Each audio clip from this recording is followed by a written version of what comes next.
When I was in high school, I discovered one of my first true passions in life, which was drumming. And I eventually joined my high school's drumline, and during my junior year, we got to participate in this thing known as indoor drumline, where we eventually went to world championships, and to this day, it's still one of the best memories I have.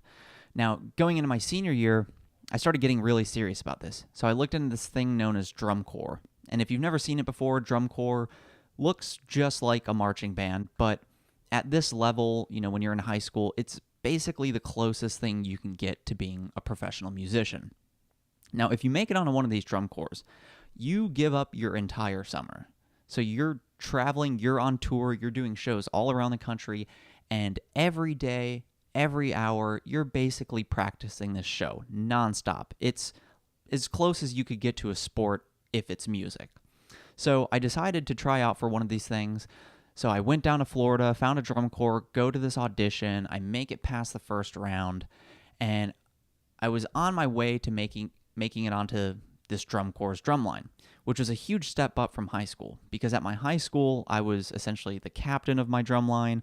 I was the best drummer on that drumline, but then I go to this drum corps, and all of a sudden, I'm the worst drummer. So it was a huge perspective shift, very humbling, but I knew it was going to make me grow and make me become better. But what inevitably deterred me from it was the people. Because on my high school drumline, I knew everybody. I went to school with them. I had classes with them. I had the opportunity to build bonds with them over months, if not years. And then I go to this audition, and honestly, it was just a bunch of dorks. So I didn't go. I didn't go back and continue with the audition process. Even though I made it past the first round, I just said, you know what? I'm done. So we have to define the difference between dorks and nerds. Nerds are geeks. I'll use those as synonyms. But nerds are people who are obviously nerdy. They know a lot about something. They may be really passionate about something. But in general, they're okay to be around. Nerds and geeks are cool in my book. Dorks are kind of like nerds, but they're completely intolerable. You don't want to be around them. They're annoying, and a lot of people don't like them. Dorks have to let you know how much they know. Dorks have to one-up you. Dorks will listen to people talking, somebody will say something smart and insightful, and then the dork will say the exact same thing afterwards just to let you know that they know that too. They're completely insufferable. So dorks can be nerds, but not all nerds are dorks.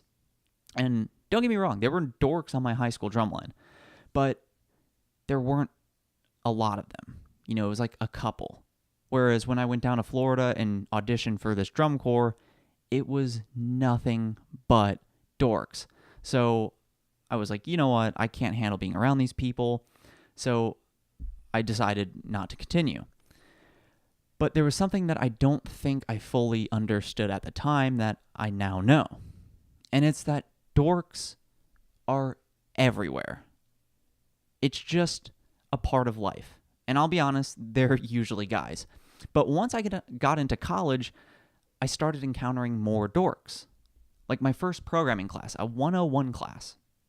You'd have dorks constantly interrupting the flow of class just to let you know that they knew what was being covered. The teacher would be teaching something, and the dork would raise his hand to ask a question, but it wasn't really a question. It was really just an opportunity for them to talk, to let everybody in the class know that they already know what's being covered.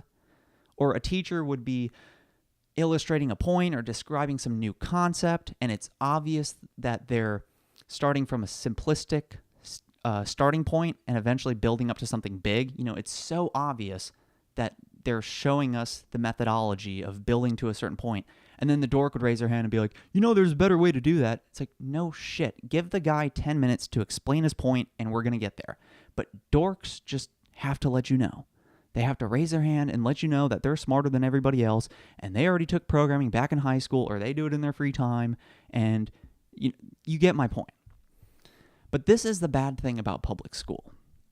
Because you live in a bubble. You go to school with the same kids for years, if not an entire decade, and you start to think that maybe these dorks are isolated to your own bubble. So it wasn't until I was in college in a new town with a bunch of new people from a variety of different cities, states, if not countries, that I started to realize this is just a part of life. When I started to realize that maybe I shouldn't have quit that drum line when I was auditioning for that drum corps just because there were a bunch of dorks on that drum line. And this is what I wish more people knew about the tech industry.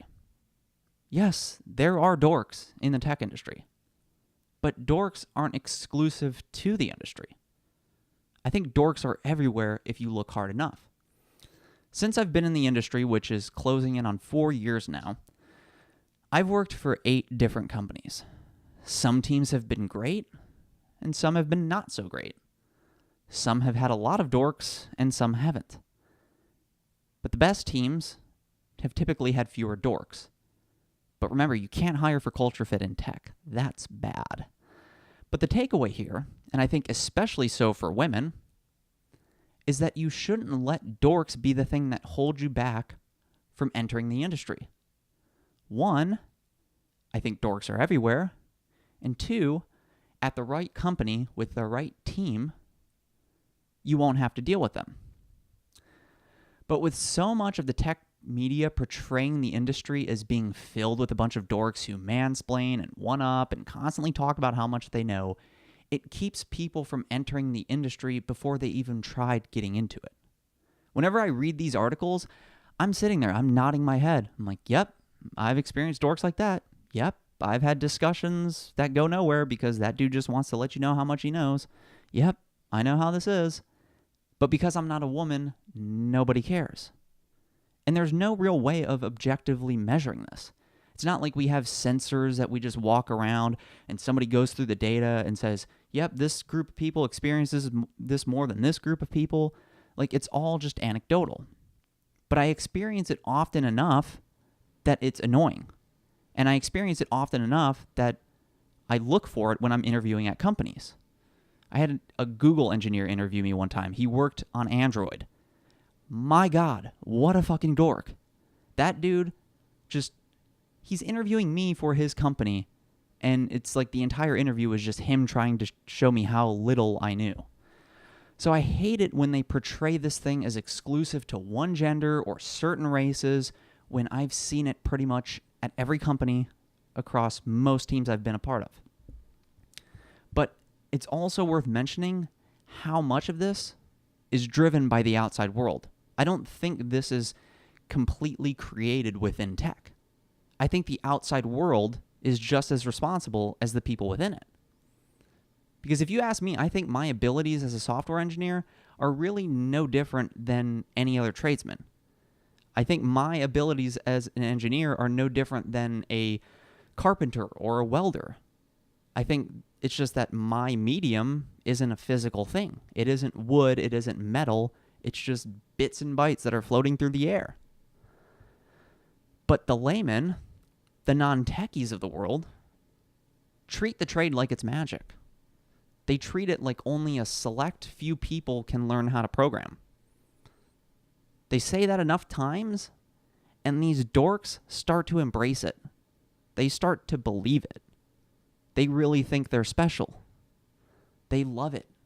It makes them feel special and smarter than everyone else. And they become bigger dorks than they already are. So the takeaway here is, if you're thinking about getting into tech, just do it. It's better to learn how to deal with dorks than it is to avoid an industry that you're genuinely interested in. Because at the end of the day, dorks are everywhere. So don't let the dorks scare you away.